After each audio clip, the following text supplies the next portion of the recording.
7월 마지막 주일입니다. 한 주간이 또 한 달이 쏜살같이 지나가는 것을 느끼게 됩니다.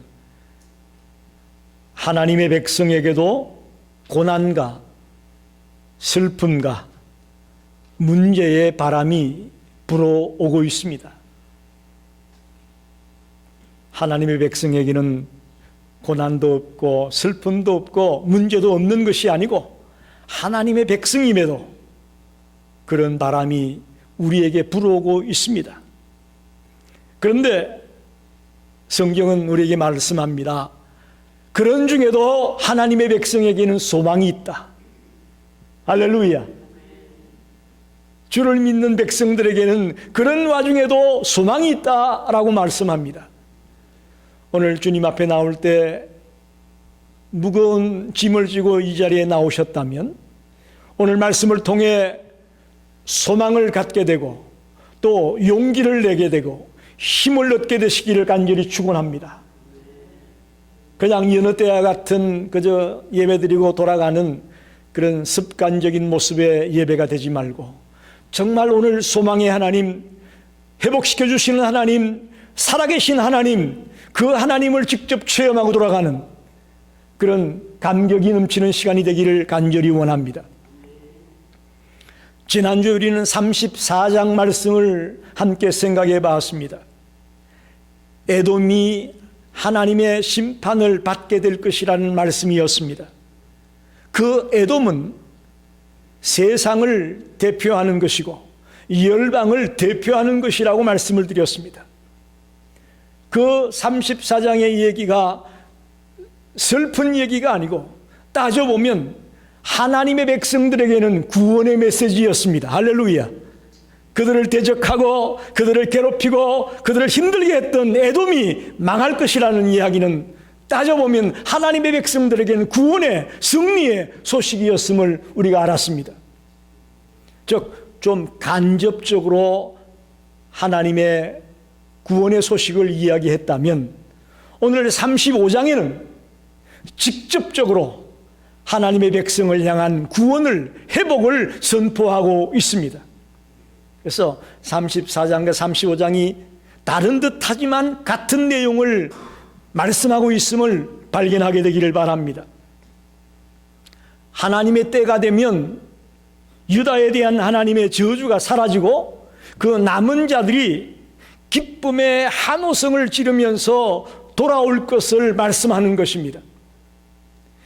이건 가깝게는 바벨론 포로로 잡혀가서 70년 동안 포로 생활하다가 그 이후에 다시금 돌아오는, 포로에서 다시금 돌아오게 되는 유다의 모습을 말씀한다고도 볼 수 있습니다. 그러나 조금 더 멀리 보게 되면 하나밖에 없는 독생자 예수 그리스도가 메시아로 이 땅에 와서 온 인류의 죄를 위해 십자가에 못 박혀 피 흘려 돌아가심으로 우리를 구원하고 우리를 회복하는 메시지가 이 본문 속에 담겨 있음을 깨닫게 되기를 바랍니다. 가깝게는 바벨론 포로에서 돌아오는 이야기지만 조금 멀리 내다보면 메시아가 와서 온 인류를 구원하게 될 그 희망의 메시지를 이렇게 설명하고 있는 것입니다. 열방의 틈바구니에서 고통당하던 유다에게 하나님은 소망의 메시지를 선포합니다. 하나님은 우리를 골탕 먹이고 우리를 힘들게만 하는 하나님이 아닙니다. 우리에게 소망을 주고 희망을 주고 용기를 주기를 원하시는 하나님임을 오늘 말씀 가운데 발견하게 되기를 바랍니다. 황폐해진 땅이, 마른 땅이, 강야 같은 땅이 회복될 것이다, 풍성한 땅으로 바뀌어질 것이다 라고 분명하게 선포하고 있습니다. 사랑하는 여러분, 오늘 우리도 지금 하나님의 회복의 역사가 간절히 필요한 상황에 놓여 있습니다. 바이러스가 백신 때문에 잡혀질 줄 알았는데, 그죠? 백신을 맞고 나면 이제 이 팬데믹이 사라질 것으로 생각했는데 그렇지 않습니다. 지난 목요일 날 통계를 보니까 미국에만 8만 7천 명 확진자가 생겼습니다. 여러분, 백신을 맞았음에도 불구하고 이 바이러스의 공포가 전 지구를 지금 여전히 공포의 분위기로 몰아가고 있습니다. 자연재해 때문에 고통당하고 있습니다. 서부에는 지금 산불 때문에 난립니다. 그 스모그가 지금 중부로 동부로 넘어와서 온 미국 땅이 뿌옇다고 인공위성에서 촬영한 것을 보여주지 않습니까? 동부에는 지금 홍수 때문에 또 난립니다. 우리가 살고 있는 이 중부 지역은 또 토네이도 때문에 난립니다. 인계도 있습니다. 플로리다에 밤중에 아파트가 무너져서 100명이 넘는 사람들이 죽고 실종됐습니다. 시체를 아직 찾지 못했습니다. 또 바이러스도 바이러스지만 기존의 질병 때문에 고통하는 우리의 수많은 이웃들이 있습니다. 심장질환, 갖가지 암, 갖가지 질병 때문에 고통당하는 수많은 사람들이 지금 회복을 기다리고 있습니다. 유대 백성들에게만 회복이 필요한 것이 아니고 지금 이 시대에 우리들에게 회복이 필요합니다.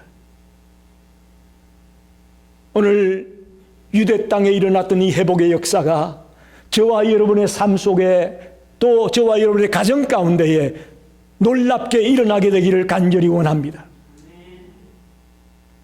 첫째로 회복시키시는 하나님을 생각해 보려고 합니다. 1절과 2절을 읽어보겠습니다. 강야와 메마른 땅이 기뻐하며 사막이 백합화같이 피어 즐거워하며 무성하게 피어 기쁜 노래로 즐거워하며 레바논의 영광과 갈멜과 사론의 아름다움을 얻을 것이라. 그것들이 여호와의 영광 곧 우리 하나님의 아름다움을 보리로다. 강야와 메마른 땅이 기뻐하겠다. 여기서 말하는 강야와 메마른 땅은 악인들의 통치 아래 억압당하고 착취당했던 유대 사람들의 모습을 의미합니다. 유다는 아수르와 바벨론의 침략으로 사막처럼 피폐해지고 황폐해지고 말 것입니다. 그랬던 그들이 이제 하나님이 그 원수들을 무너뜨림으로 압제와 착취에서 벗어나서 회복될 것이라고 말씀합니다. 그래서 강야와 메마른 땅이 기뻐한다라고 말씀하는 거예요.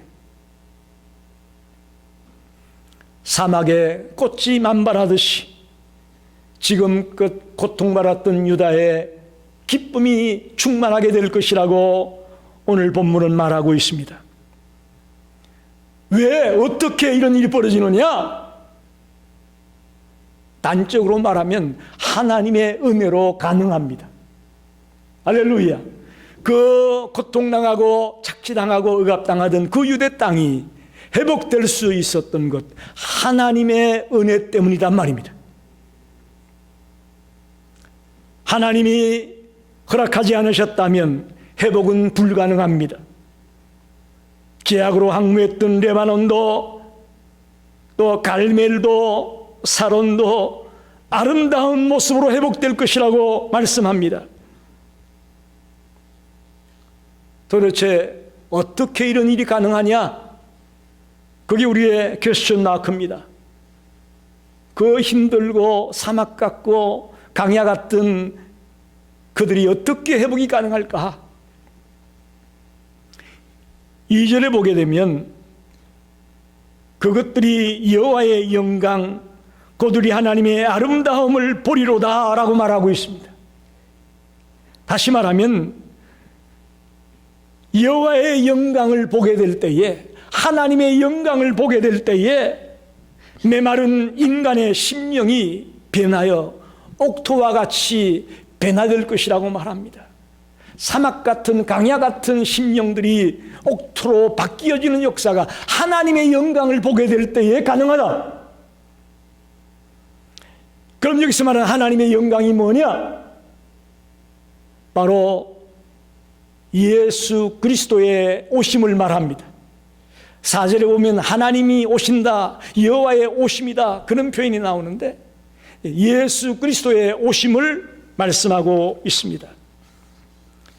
성육신하신 예수 그리스도로 말미암아 이 땅에 회복의 역사가 일어날 것을 말씀하고 있습니다. 그 이전에는 이 땅에 희망이 없었습니다. 그야말로 강야요 메마른 땅이요 사막과도 같은 항폐하기 그지없는 우리들이었습니다. 그랬던 우리들에게 예수 그리스도가 오심으로 말미암아 그분을 나의 구주로 영접하기만 하면 우리들에게 놀라운 회복의 역사가 일어날 것을 선포하는 것입니다. 열매를 맺을 수 없었던 그들이 이제 옥토로 바뀌어져서 풍성한 열매를 맺게 되는 자리에 들어갈 것을 말씀하고 있습니다.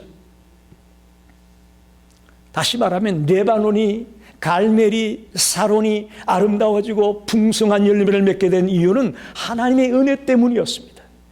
그 하나님의 은혜가 뭐냐?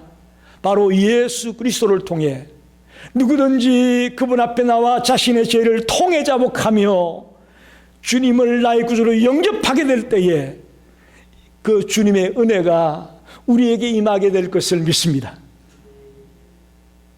여러분, 이 말을 꼭 명심하셔야 됩니다. 주님은 모든 인류들에게 이 은혜를 주기 원합니다. 그러나 이 놀라운 주님의 은혜가 내 것이 되기 위해서는 예수 그리스도를 나의 구주로 영접할 때에 철저하게 죄를 자복하고 통회하며 주님만이 나의 구주가 되신다고 고백할 때에 하나님의 은혜가 임하고 하나님의 회복시키는 역사가 임하게 될 것을 믿습니다. 여러분, 오늘 마음에 깊이 새기기 바랍니다. 회복의 역사가 나에게 임하고 나의 가정에 임하기 위해서 우리가 어떻게 해야 되느냐? 철저하게 내 죄악들을 고백하며 하나님의 은혜를 나에게 주신 은혜로 받아들이는 그런 성도가 되기를 바랍니다. 에베소서 2장 8절에 너희가 그 은혜를 인하여 믿음으로 말미암아 구원을 얻었나니 이것이 너희에게서 난 것이 아니요 하나님의 선물이라. 할렐루야. 그 은혜를 인하여 믿음으로 말미암아 구원을 얻었다고 말합니다. 그 은혜를 인하여 우리에게 회복의 역사가 임하게 된다는 말씀입니다. 선물입니다. 이 선물이 여러분의 것이 되기 위해서는 믿음으로 예수 그리스도를 나의 구주로 영접해야 가능한 것입니다. 아무쪼록 하나님의 은혜가 우리 가운데 임하게 되고 우리가 마음의 문을 열고 통해 자복하며 예수님을 영접하게 되면서 놀라운 회복의 역사가 우리 가정에, 우리의 삶 속에 넘치게 되기를 간절히 축원합니다. 두 번째는 약한 자들을 굳세게 하는 하나님입니다. 3절 4절을 보겠습니다. 너희는 약한 손을 강하게 하며 떨리는 무릎을 굳게 하며 겁내는 자들에게 이르기를 굳세어라, 두려워하지 말라. 보라, 너희 하나님이 오사 보복하시며 갚아주실 것이라. 하나님이 오사 너희를 구하시리라 하라. 하나님은 연약한 백성들을 위로하기 원합니다. 약한 손과 떨리는 무릎은 고난과 핍박으로 지치고 낙심한 영혼들을 말합니다. 이렇게 되면 문제는 우리의 믿음까지 흔들리게 되죠. 하나님은 그런 그들이 절망하지 않고 강한 자가 되기를 원하고 굳세 믿음의 사람이 되기를 원하시는 것입니다.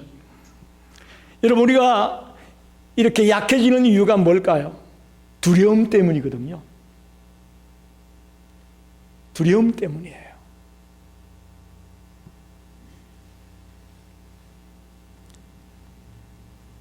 이번 주간 제가 LA에 있는 한 친구 목사님과 통화를 했는데 그분의 아들이 장가간 지 얼마 되지 않았는데 폐암 진단을 받았어요. 그래서 항암 치료를 잘 받고 나았다는 통보를 받았습니다. 그래서 그동안은 한동안 연락이 끊어졌었는데 그제 통화를 했더니 또 다른 쪽 폐에 암이 생겼다는 거예요. 결혼해서 얼마 되지 않았는데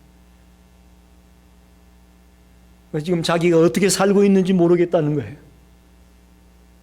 아들이 암에 걸려서 자기가 지금 어떻게 살고 있는지 모르겠다고. 조 목사, 기도 좀 해줘. 정말 가슴이 찢어졌어요. 힘든 게 다른 게 힘든 거 아니에요. 낙심하고 절망하는 것이 문제인데 그건 다 두려움 때문에 오는 거거든요. 내가 언제 죽을까? 내가 무슨 사고를 만날까? 이 두려움이 우리를 실망시키고 좌절하게 만들고 무너지게 만듭니다. 여러분, 이 두려움을 물리치는 방법이 어떤 것일까요? 주님을 바라보는 것입니다. 믿음으로 주님을 바라보고 주님을 의지하는 겁니다. 또 믿음으로 주님과 동행하는 삶을 사는 것입니다.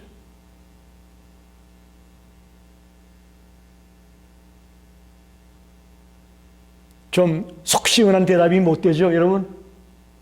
그러나 이 말씀보다 더 정확한 해답은 없습니다.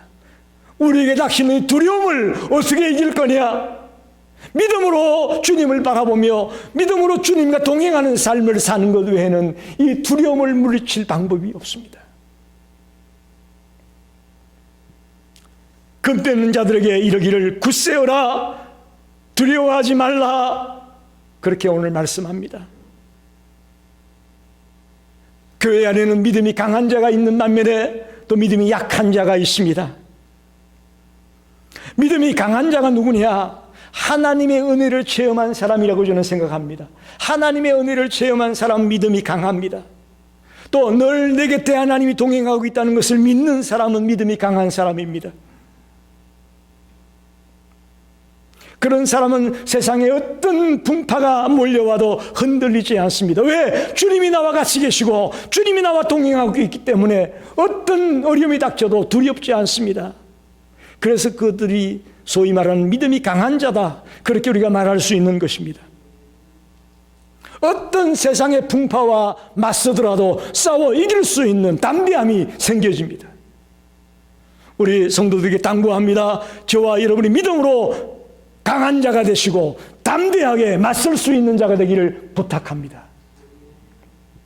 하지만 우리 집에는 믿음이 약한 사람도 많습니다. 세상의 크고 작은 시련과 고난 앞에 낙심하고 절망하는 자들이 많습니다. 크리스찬임에도 불구하고 주를 믿는다고 하면서도 심지어는 이런 어려움을 당하면서 믿음을 포기하는 자까지도 있습니다. 여러분, 이런 자들을 우리들이 어떻게 해야 될까요? 저는 믿음이 강한 자들이 그런 믿음이 약한 자들을 끌어줘야 된다고 생각합니다. 우리 교회 안에 행여나 믿음이 약한 자들이 있다면 믿음이 강한 성도들이 그들을 이끌어줄 수 있게 되기를 바랍니다. 그게 우리가 할 일입니다. 그들이 하나님의 은혜를 체험하고 하나님의 살아계심을 체험하고 하나님이 나와 동행하고 있음을 체험할 수 있도록 그들을 끌어준 그런 성도가 되기를 바랍니다. 믿음이 강한 자들은 하나님을 찬양하는 삶을 삽니다. 어디에 있든지 주님을 찬양하는 삶을 살게 되어 있습니다. 또 주님의 은혜를 힘입은 사람들은 어떤 상황에서도 당당하게 맞설 수 있는 그런 준비가 되어 있는 사람입니다.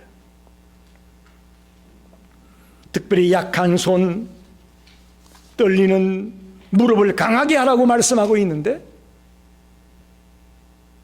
믿음이 강한 자들이 되셔서 그런 모습으로, 굳센 모습으로 살아간 우리 성도가 되기를 간절히 당부합니다. 그래서 이 교회 안에 한 명도 믿음이 약하여 어려움을 당할 때 쓰러져 버리는 자가 없게 되기를 꼭 부탁을 드립니다. 마지막 세 번째는 시온의 대로를 긋게 하시는 하나님을 생각해 보려고 합니다.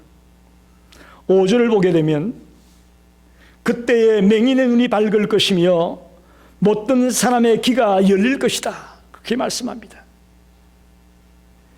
이 말씀은 마태복음 11장 5절에 나오는 주님의 사역을 말씀하는 것입니다. 마태복음 11장 5절에 소경이 보며 안전뱅이가 걸으며 문둥이가 깨끗함을 받으며 기머기가 들으며 죽은 자가 살아나며 가난한 자에게 복음이 전파된다 하라. 할렐루야. 이사야 선지자가 메시아가 와서 할 사역을 미리 말씀하고 있습니다. 그리스도인이 하나님의 능력으로 약한 자들을 온전하게, 예수 그리스도만이 우리들을 온전히 치유해 주고 온전히 일으켜 줄 수 있다, 그런 말씀입니다.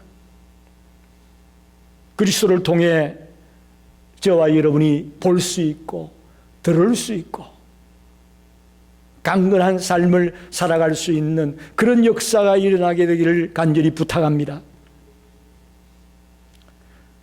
8절에 보게 되면 초반에 그 길에 대로가 있어 그 길을 거룩한 길이라 일컫는 바되리니 그랬어요. 그 길에 대로가 있다. 그 길은 어디를 말할까요? 소망을 잃어버린 강야 같고 메마른 땅 같은 사막 같은 그런 세상을 의미한다고 볼 수 있습니다. 더 나아가 사막 같은 메마른 심령으로 구원의 소망을 갖지 못하고 있는 불쌍한 영혼들을 일컬어 거기 그렇게 말하고 있습니다. 그런데 거기에 대로가 있다. 이 절망 가운데 놓여 있는 자에게 소망인 구원의 길이 생겨졌다라고 말합니다. 그런 의미에서 이 대로는 누구를 의미하느냐? 예수 그리스도를 의미하는 것입니다. 거기에 대로가 있다. 요한복음 14장 6절에 주는 길이요 진리요 생명이니, 길이요 진리요 생명이니, 예수 그리스도가 자신을 길이요 진리요 생명이라고 말씀하지 않았습니까? 그래서 대로라는 의미는 예수 그리스도를 말씀하고 있습니다. 예수 그리스도야말로 우리를 구원의 길로 이끌어줄 분임을 우리는 믿습니다. 그분을 따라갈 때에 우리는 시온의 대로를 걸어갈 수가 있을 것입니다. 그 길은 사막이 없는 곳입니다. 여러분, 아무리 사막 가운데 놓여 있을지라도 대로가 생긴다면 문제가 없습니다. 제가 96년도에 성지순례를 갔을 때에 사막길을 달려서 이집트에서 시내산까지 가게 되는데 그야말로 사막이에요. 그렇지만 놀랍게도 길이 뚫려 있으니까 그 길을 가는데 문제가 없었어요. 무슨 말인지 이해가 되시죠? 아무리 우리 앞에 사막 같은 황량함이 있을지라도 구원의 대로가 뚫려 있다면 문제될 것이 없다는 것이죠. 대로라는 표현은 이 세상에 메마른 인간의 심령에 놓여 있는 구원의 길은 그만큼 분명하고 확실하다는 것이에요. 한 번 그 길에 들어선 사람들은 절대로 길을 잃고 헤맬 이유가 없다는 것입니다. 조그만 소로길 같은 산속에 있는 꼬불꼬불한 그 길 같으면 길을 잃어버리죠. 그래서 실종당하고 그러지 않습니까? 그러나 이 대로는 한 번 들어선 사람들은 절대로 잃어버릴 수가 없다는 것입니다. 바로 그 구원의 대로를 주님께서 저와 여러분에게 예비해 주신 것을 믿습니다. 그런데 그 길을 가려면 어떤 사람이 갈 수 있느냐 하는 문제가 오늘 본문에 나와 있습니다. 8절 중반에 봅시다. 깨끗하지 못한 자는 지나가지 못하겠고 오직 구속함을 입은 자들을 위하여 있게 될 것이다. 한번 같이 합시다. 깨끗하지 못한 자는 지나가지 못하겠고 오직 구속함을 입은 자들을 위하여 있게 될 것이라. 여러분, 깨끗하지 못한 자는 그 구원의 대로를 갈 수가 없다고 말합니다. 그 길은 오직 구속함을 입은 자들만이 갈 수 있다고 말합니다. 여러분, 구속이란 말이 무슨 말이죠? 구속. 쉽게 말하면 값을 치르고 노예를 해방시켜주는 것을 구속이라고 말합니다. 다시 말하면 구속이라는 말 속에는 대가를 치른다는 말이 들어가 있습니다. 대가를 치러야 구속이 이루어지는 것입니다. 저와 여러분이 구원의 대로를 걸어가기 위해서는 구속함을 받아야 된다는 말은 무슨 말이냐? 대가를 치러야 된다는 것입니다. 여러분 잘 들으셔야 됩니다. 구원의 대로로 가기 위해서는 구속함을 받아야 되는데 그 이야기는 대가를 치러야 된다는 얘기와 같다. 여러분, 우리가 고속도로에 가게 되면 뭘 내죠? 그렇죠. 톨비 안 내면 나중에 막 날라와요. 돈이 붙어서 날라옵니다. 통행료를 지불해야 되듯이 구원의 대로를 가기 위해서 우리는 대가를 치러야 됩니다. 그런데 우리 사람이 할 수 있는 것은 없습니다. 우리 인간이 할 수 있는 것은 없습니다. 예수 그리스도께서 십자가에 피 흘려 죽으심으로 대가를 치루어 주셨습니다. 내가 치루어야 할 그 대가를 주님이 치루어 주셨습니다. 할렐루야! 그래서 우리가 구원의 대로를 가기 위해서 치루어야 할 대가는 없습니다. 예수님이 대신 치루어 주었기 때문입니다. 이름만을 들으면서도 우리는 별로 감흥이 없어요. 이 얼마나 놀라운 사건이네. 이 얼마나 엄청난 이야기인데 이런 이야기를 들으면서도 우리는 질림도 없고 감동도 없고 느낌이 없어요. 그만큼 우리가 강팍해졌다는 거예요. 그건 너무 당연한 거 아니냐라고 생각하고 있다는 얘기죠. 저와 여러분이 오늘 이 자리에 있을 수 있었던 것, 주님이 대가를 치루어 주었기 때문입니다. 내가 피 흘려 죽어야 될 텐데 죄 때문에 주님이 대신 나 대신 피 흘려 돌아가셨기 때문에 우리가 오늘 여기 구원의 감격을 누리고 있고 이렇게 살고 있음을 믿으시기 바랍니다. 말씀을 정리합니다. 하나님은 회복시키는 분입니다. 죄로 인해 죽은 우리들을 예수 그리스도의 십자가로 회복시키기를 원합니다. 황폐하고 사막 같은 우리의 심령을 이제 옥토로 회복시키기를 원합니다.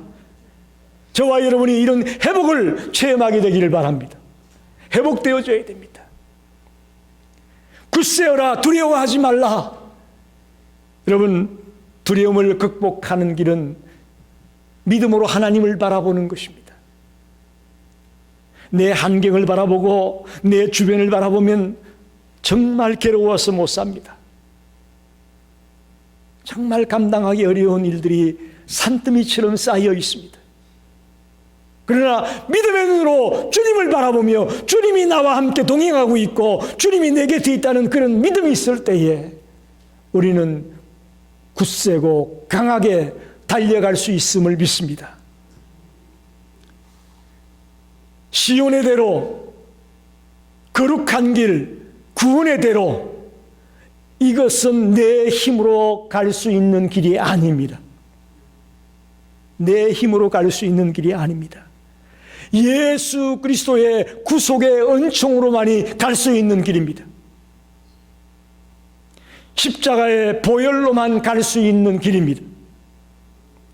우리의 노력이나 열심으로 우리가 살림을 받은 것이 아니라 예수님을 나의 구주로 영접한 그 믿음으로 말미암아 이 구원의 대로를 갈 수 있음을 믿으시기 바랍니다. 여러분, 오해가 없기 바랍니다. 우리가 공짜로 구원을 얻었다고 생각하면 착각입니다.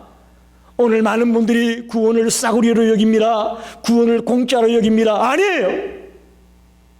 구원 공짜가 아니에요. 어떤 목사님이 예수님 짤이라는 책을 썼어요. 예수님 짤이. 여러분, 차 얼마에 사셨어요? 뭐 3만 불에 샀다. 그 3만 불짜리네, 그러죠? 여러분, 얼마짜리예요? 우리 예수님 짤이에요. 할렐루야. 엄청나게 비싼 거예요. 이런 자부심을 갖고 저와 여러분이 살아야 됩니다. 이런 뜨거움을 갖고 살아야 되는 거예요. 나 같은 게 뭘 하겠어? 뭐 어쩌고 너무 자신을 가소평가하지 마세요. 여러분을 위해 주님이 죽으셨다고요. 여러분 예수님 짤이에요. 예수님이 자기의 생명을 버려서 여러분을 살리게 한 거예요. 오늘 우리는 회복시키시는 하나님을 생각해 봤습니다. 저와 여러분이 이 하나님을 통한 회복의 역사를 깊이 체험하게 되시기를 간절히 축원합니다. 기도하겠습니다.